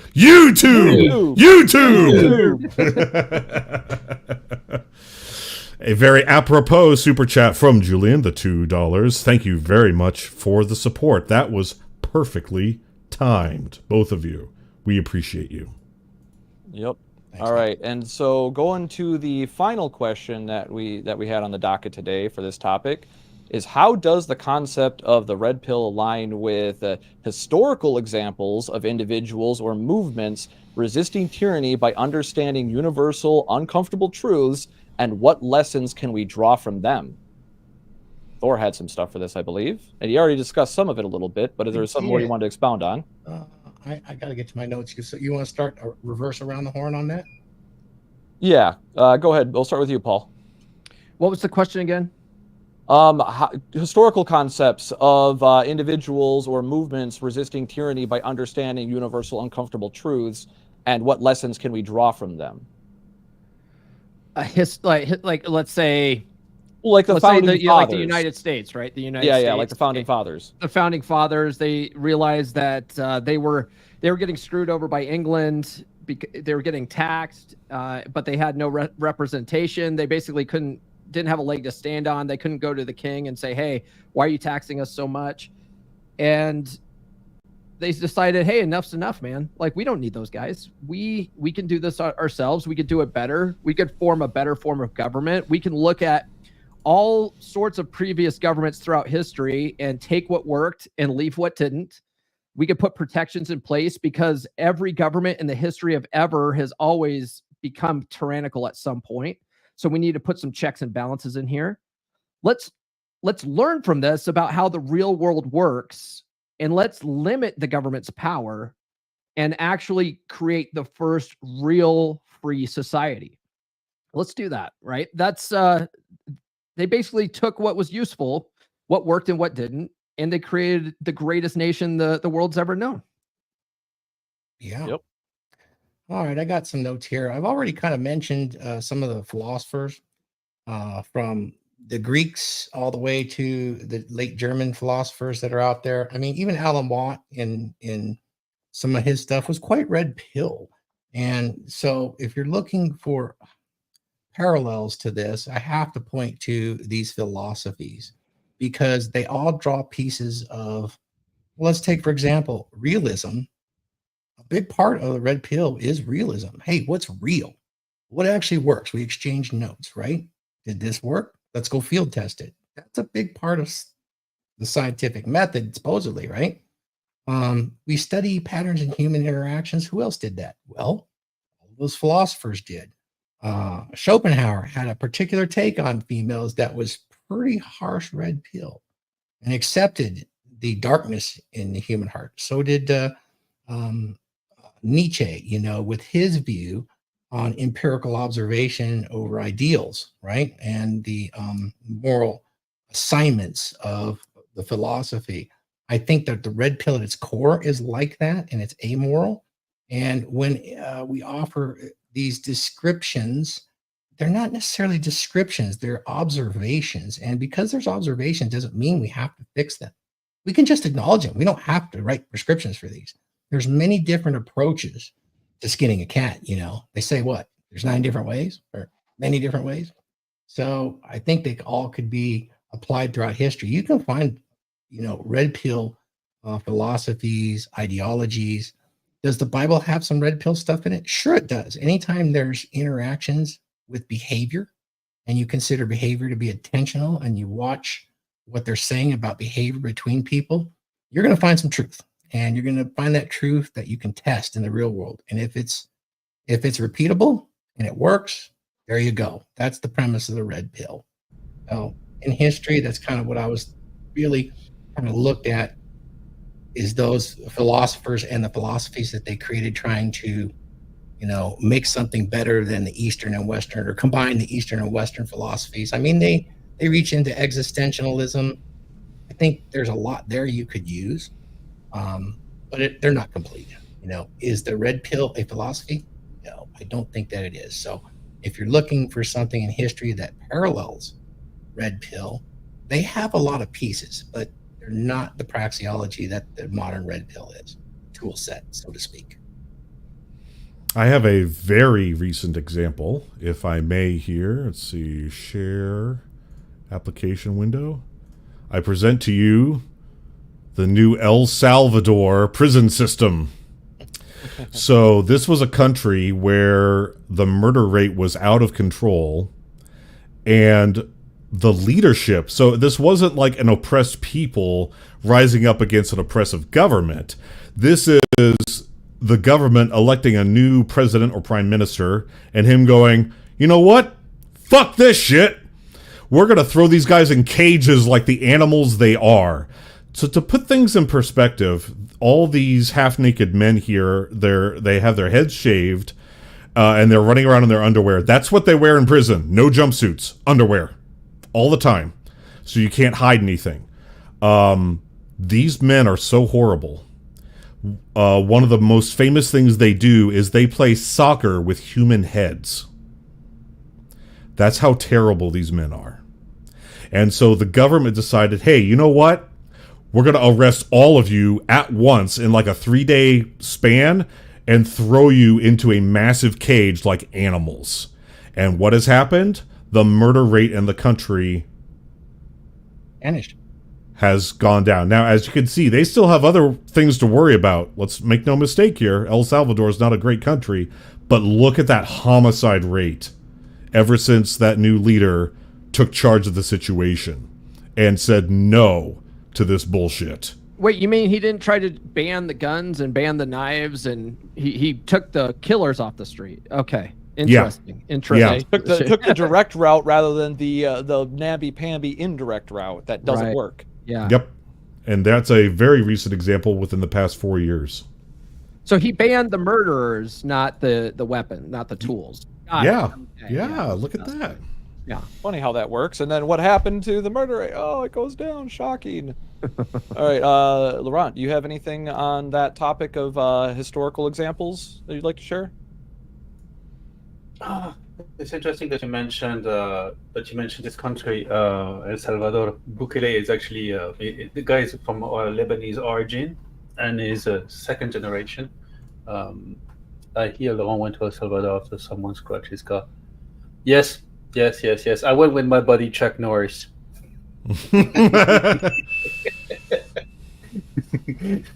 So, yeah. Historical precedents about this. This is how revolutions start, basically. And talking about the red pill, I was thinking about something, the tipping point. And the best tipping point for men in the Western Hemisphere and all around the world, is the same. Here I am, here in Japan, is you're going through a divorce, and there's no faster way to get red pill than a divorce. So men are waking up, and when men start to wake up, over time, the system will collapse. It's meant to collapse. It will collapse. But it'll take time. It'll take time for the pendulum to swing, because once you go through a divorce, there's no faster way to get red pill, and you can't go back to you can't put the toothpaste in the tube again. So we'll get there, but it'll take time. It'll take a lot of pain, and it'll crumble. But it will work eventually. That's my belief. So until then, what can we do? Enjoy the decline, maintain sovereignty, autonomy, and limit the pollution from mainstream media. Yep, control your mental diet the same way you should control your physical diet. And that's where a lot of people I see messing up, even, with that I advocate for all the time. That was one of the best things that helped me. Like, for instance, having an Audible account. I've been able to read a lot of audiobooks by just listening at 1.5 or 1.6 speed. So I can take in that information way faster. My brain can keep up with it. And I can do it while I'm doing other things. And maybe I'm not getting as pure a result.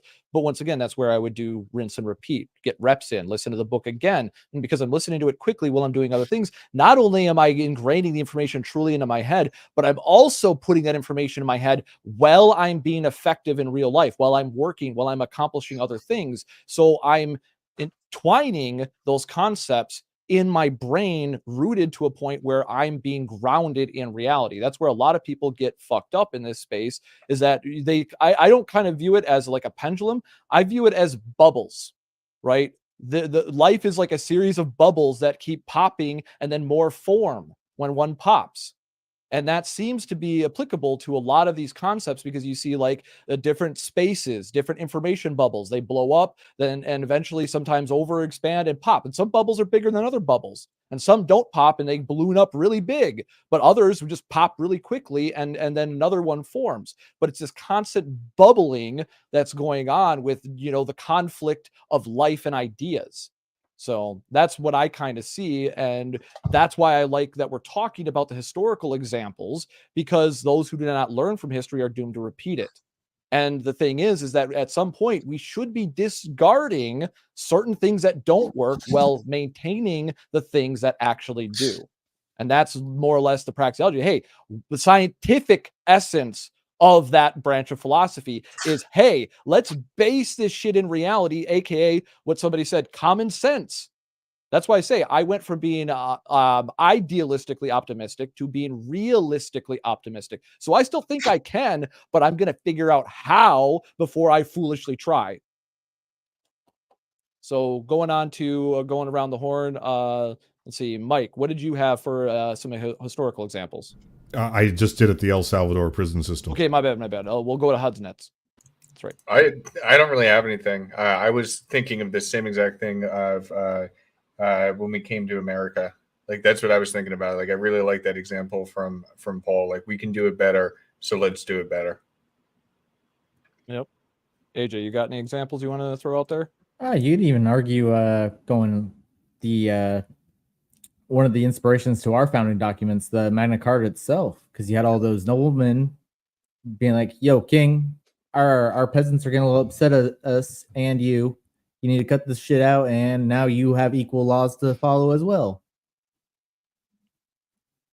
Yeah. Well, and for me, given another example that I can think of going back to American history, is the choice that Abraham Lincoln made to fight slavery and go to civil war over that.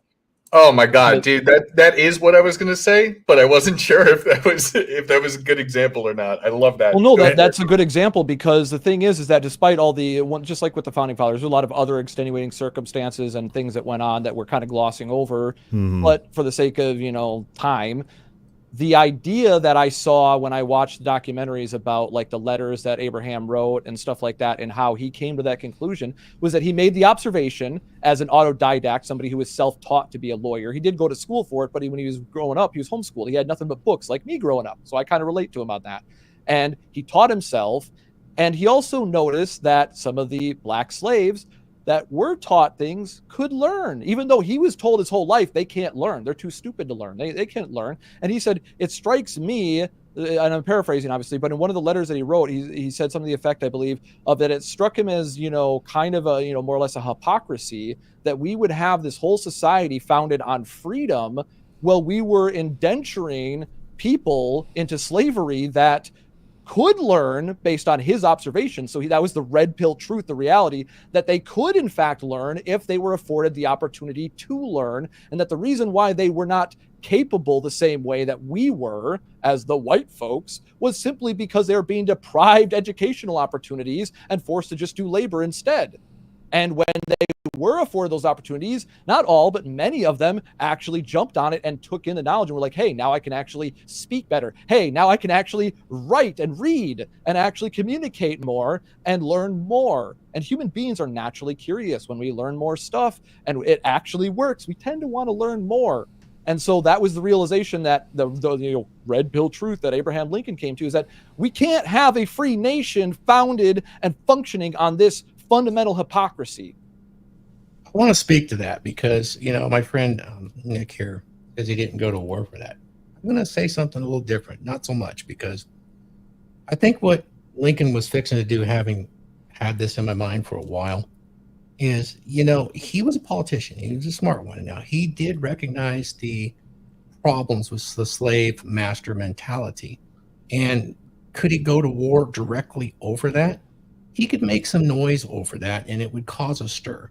But he also knew there was enough investment in the North in utilizing that slave labor force, that would be an economic hardship. But you know what he could do?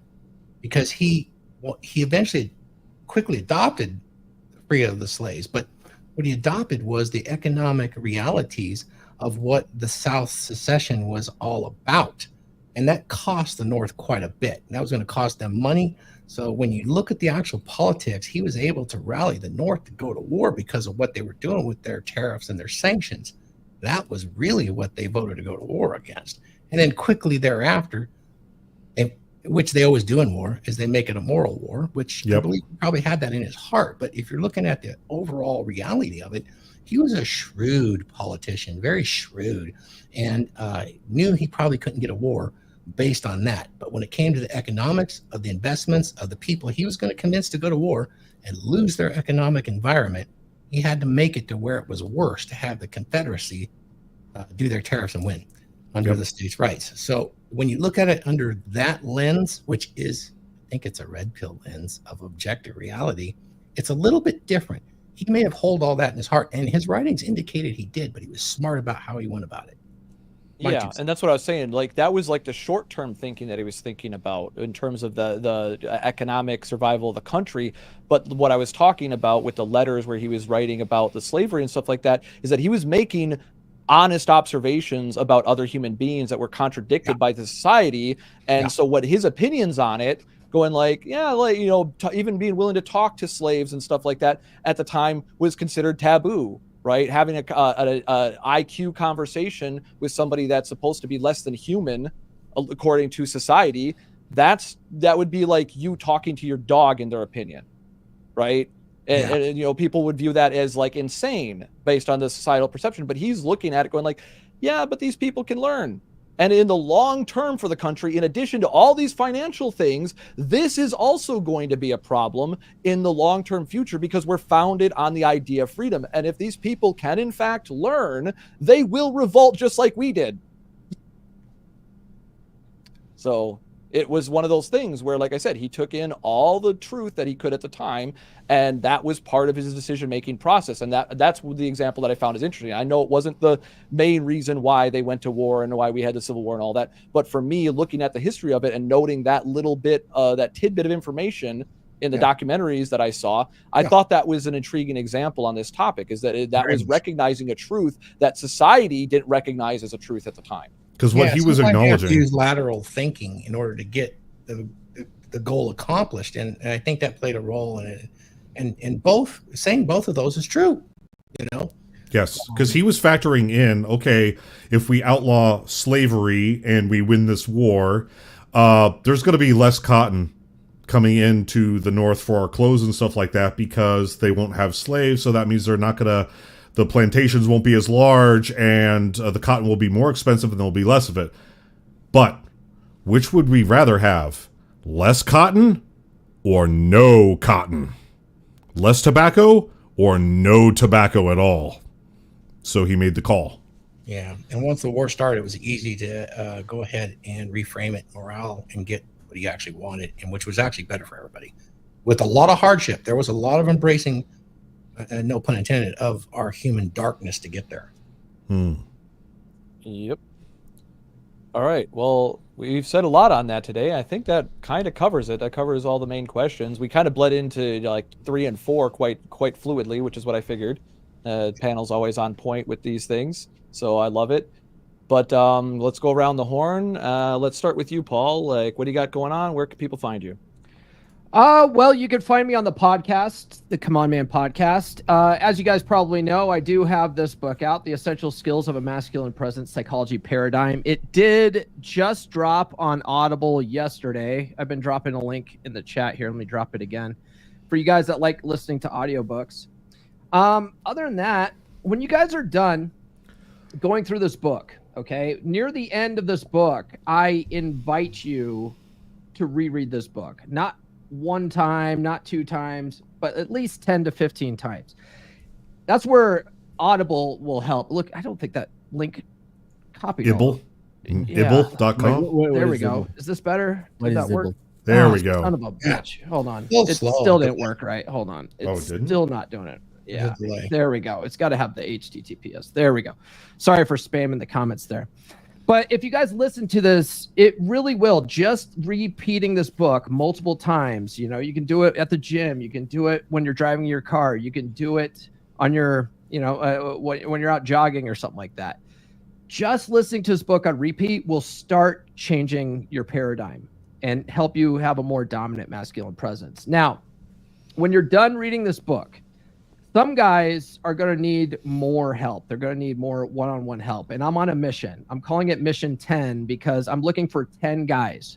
10 guys that are having relationship problems right now. Their wife is just a nagging bitch. They try to initiate sex. She rejects them all the time. They just are feeling hopeless. They're feeling like they're roommates, basically glorified roommates, and they don't know how they got there because their wife used to be enthusiastic in the bedroom, and now they're basically second-class citizens and just going through the motions, and they know that they can fix this. So I'm looking for 10 guys like that. Now, if that's you, I want you to book a free call with me. If you go to call.fixdeadbedrooms.com, you can book a free call with me, and I'll give you some clarity. Now, if you're not that guy, we all know guys like that. So if you know a guy like that, I want you to send them to my podcast. It's the Come On Man podcast. I have new episodes every Monday, Wednesday, and Friday. So help me get 10 men that I can help this year. That's pretty good. Yes, sir. All right. Are we moving All along? right. And then, Laurent, you got anything? Where can people find you? You're muted. For the time being, I don't have much online presence. I'm working on actually 3 projects at the moment. I'm working on Thor, the book for the series of Thor. And my thing is Introduction to Algorithmic Trading, how to make money working for you while you're sleeping around. And I love that guy. Right. So there'll be 3 parts. One is the outer game. So how to define a strategy and so on and so forth, the pitfalls to avoid. And this is making money in the market is definitely not what you think it is. It is definitely not what is relayed all around. And the second thing is inner belief, the inner game, like the belief is pretty much performance driven. And the most important part is the third one. I mean, the most important part is the foundational one, like the belief that you bring, the subconscious game. So there's outer game, inner game, subconscious game. And this is really... I'm having a ton of fun working on this. Where people can reach me, you can find me on LinkedIn. You can find me, LinkedIn. I think it's easiest. I'm here to help people. So hit me up if you need to. I'll send them your way. How about that? Oh, please. Talk to me. You guys know me. I'll send them their way if they need to get a hold of you for sure. And don't sell Laurent short. He's a very accomplished man. So I'm looking forward to his book on prosperity. Yes, that's going to be fun. All right, that was it. Thank you very much. Yeah, Mike. Well, thank you very much. I want to do something a little different today. For those of you who caught the show last week, I was not here. And that is because my grandmother passed away. She was my last grandparent. And so, even though nobody knows who she is, only I do, I wanted to show 2 pictures of her because I want people to see her. And because that will, in a way, let her live for a moment in someone else's mind other than mine. So I'm going to just share my 2 pictures real quick. Okay. So this is my grandmother, Luella Kryline. This was in 1957, I think. That is her father's car. Yeah, she was very tiny. She was very short. I think she was like 4'10". So I don't know how I managed to get so tall. And then my other favorite picture of her that I took, let's see here. That's her with a gun down by the river. So a real firecracker, country gal, shooting guns, drinking whiskey, had the garden, raised 3 sons out on the farm. Just a really, really great gal. So she made it 90 years, And I'm going to tell you guys something. It's a really weird feeling. It's very surreal to go to a cemetery and see your own name on a tombstone. Not my name literally, but my last name, because she and I have the same last name. So that'll do a number on you guys to see your own name on a tombstone. It gets you thinking about a lot of things. So Yes, sir. That's my Yep. grandmother Luella, and I just wanted to share her with everyone here today. Honor her, and thank you for doing that and embracing that suffering and sadness. There will be opportunity for you, and you will see her again, my friend. It is a tough thing, I know, and there's even holding a man that's dying is always a tough one too.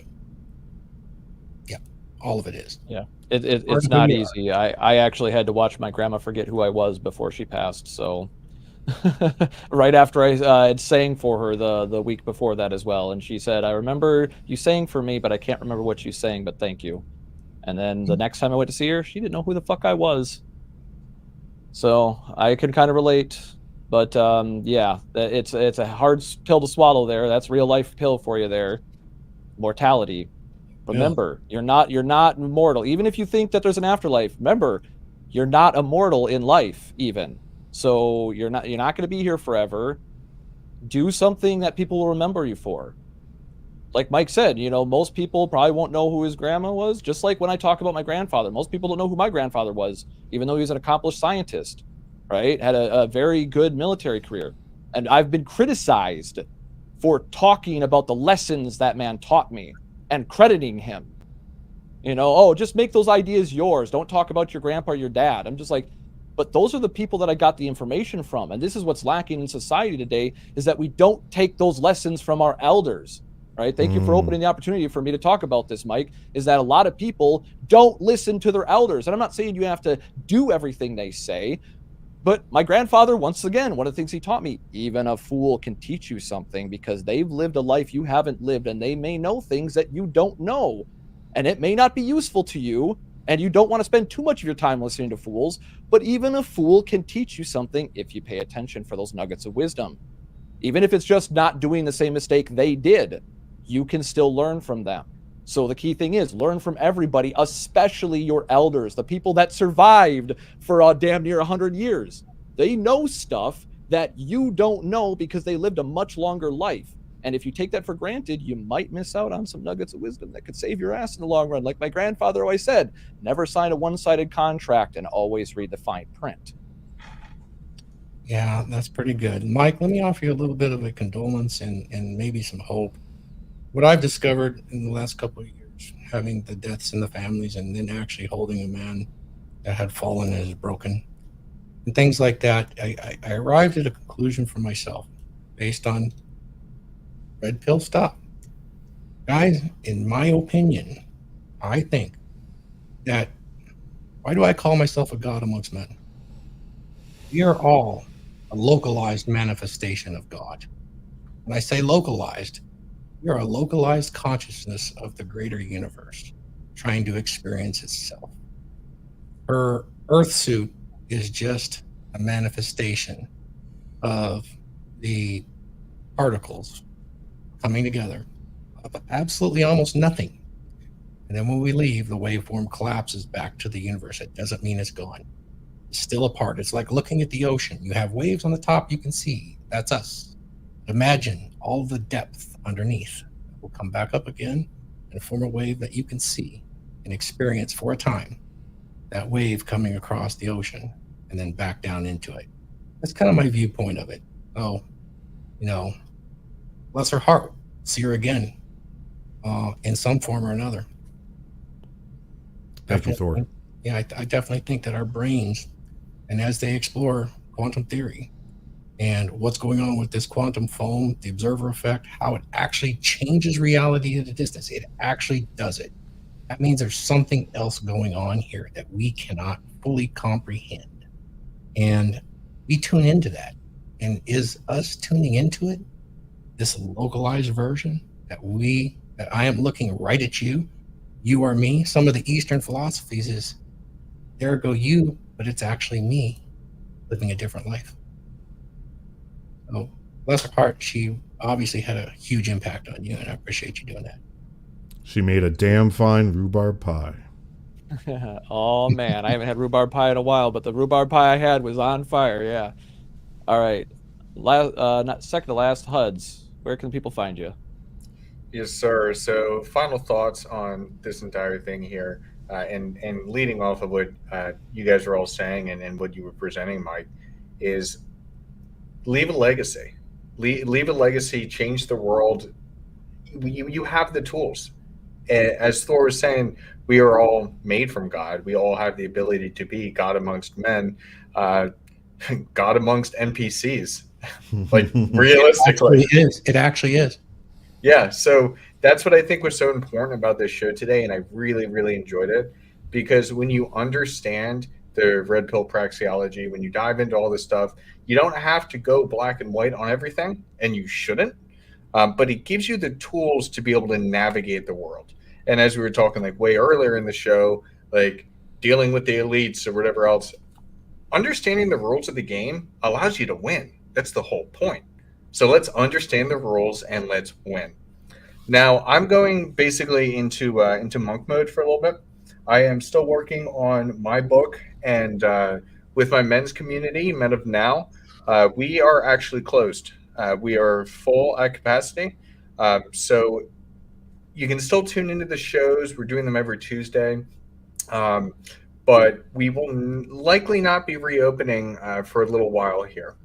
So definitely be on the lookout for that, because it's an absolutely fantastic group of men, in the same way that we have the Dragons membership, fantastic group of men. We've got Beer Club, fantastic group of men. It's just a little bit different of a flavor of it. So until then, if you have any questions on really anything, or you want to reach out to me, best way is right there on Instagram. That's all I got.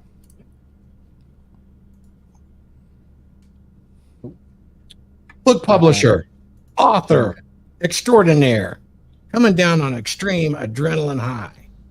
Oh yeah.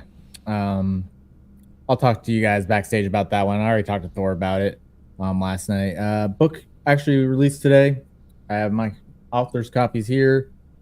I kind of go over this stuff a little bit with dealing with emotional durability in the book. Big things in there. It does get repetitive, but it's about using the observer effect, as Thor calls it. Eckhart Tolle talks about it a little bit as well. I mentioned it a lot in that book. But yeah, that's a good book. That's about all I got. Put where to find me in the air, and also the link to the book and my link to Thor's affiliate link for Dragons Monthly and his programs. Yeah, that's a good monthly meeting for sure, guys. AJ's book, he kind of modest right now, but it's in a perfect sequence to come right after Paul's, setting the stage for your mental outlook, and your narrative is going to affect your emotional regulation. Now, emotional regulation leads to a much longer and healthier life and more fulfilled life, definitely.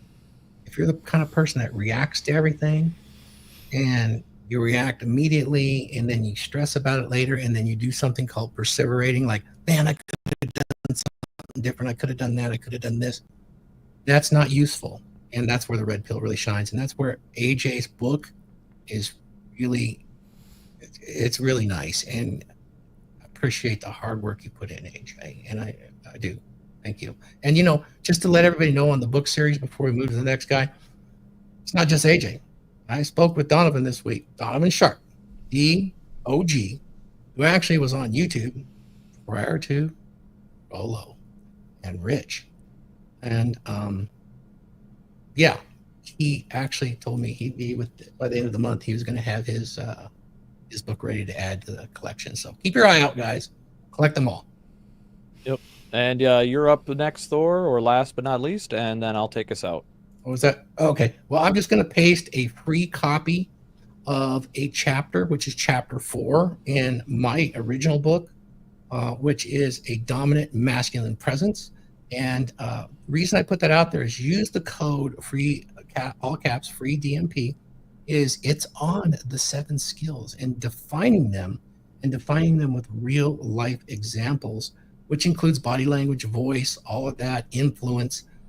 It's a different take, but it gives you a real foundation on why these skills of a masculine presence are so important and why you only need to really kind of be above average in about 3 of them, and your life will soar.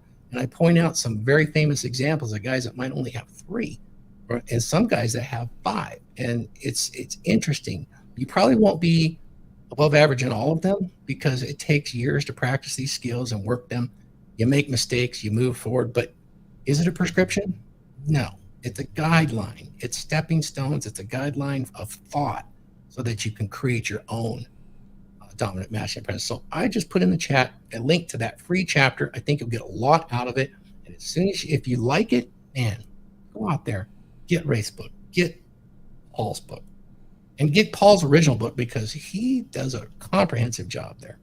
And then, take a look at AJ's coming out. I can't wait to get that in my grubby little hands. Thank you. Yes, sir. Yep. And like I said, I'm working on a book myself. I've been a little distracted. I've been having a lot of more opportunities coming up thanks to Thor. I've got a lot of stuff done. I'll actually, I'm promoting my website now. I've got a fully functional website, a merch store, a Discord, all that stuff. So check it out. Where the merch? Where's the link, man? Yep, I posted it. VikingParadigm.com. All my links. You can find all my socials and everything from that. And going on back to the topic, I'm glad that we did this today because this is something that I always love to talk about. Going back to what you just said a minute ago is that a lot of people are just reactive. Like people want to know like who's the NPCs, who's the 80%. Well, they're the people that are just constantly reacting rather than being proactive about their decisions. Free will is a choice. People argue about whether or not free will does or doesn't exist. Here's the red pill truth. Free will is a moment-to-moment choice. Yep. Goes back to even a line from the Harry Potter. There's always a time where you come to a choice between what is right and what is easy.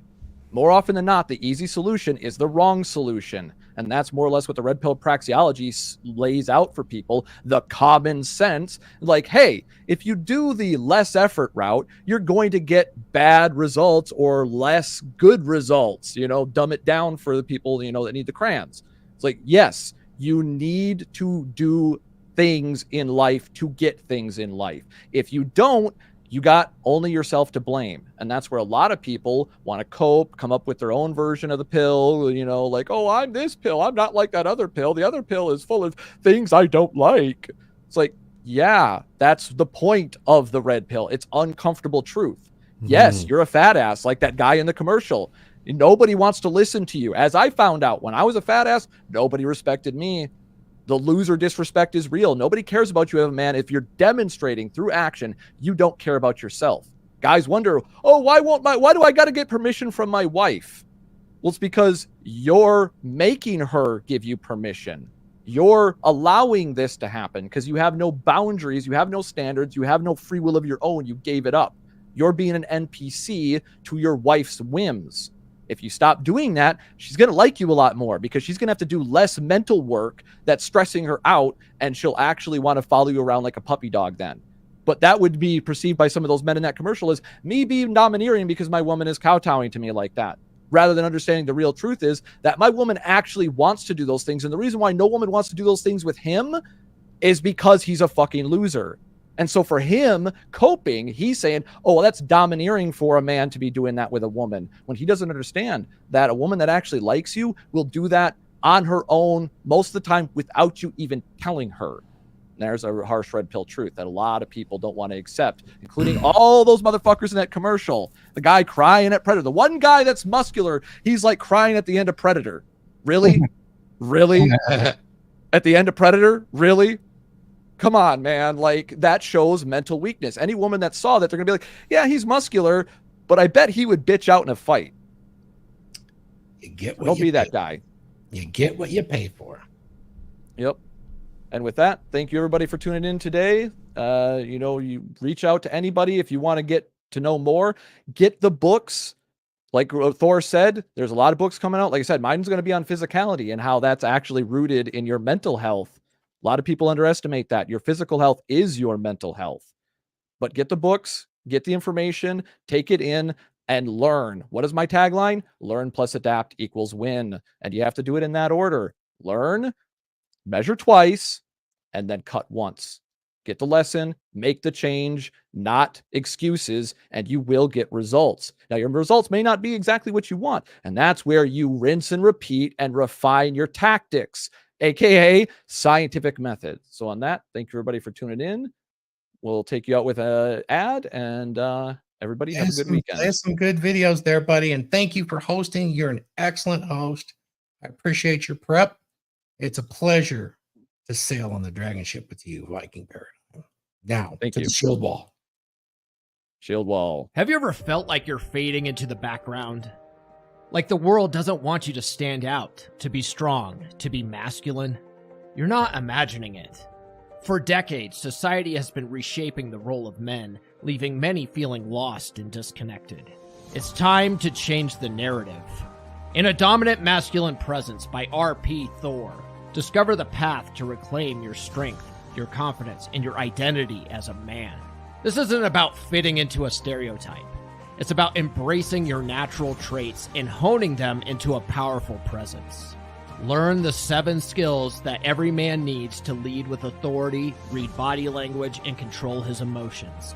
R.P. Thor breaks it down with clear examples and practical advice to help you transform your life. It's time to stop apologizing for who you are. It's time to lead with pride and courage. A Dominant Masculine Presence gives you the tools to do just that. Get A Dominant Masculine Presence by R.P. Thor on Amazon or listen on Audible. Don't let society dictate who you should be. Claim your strength and redefine your future.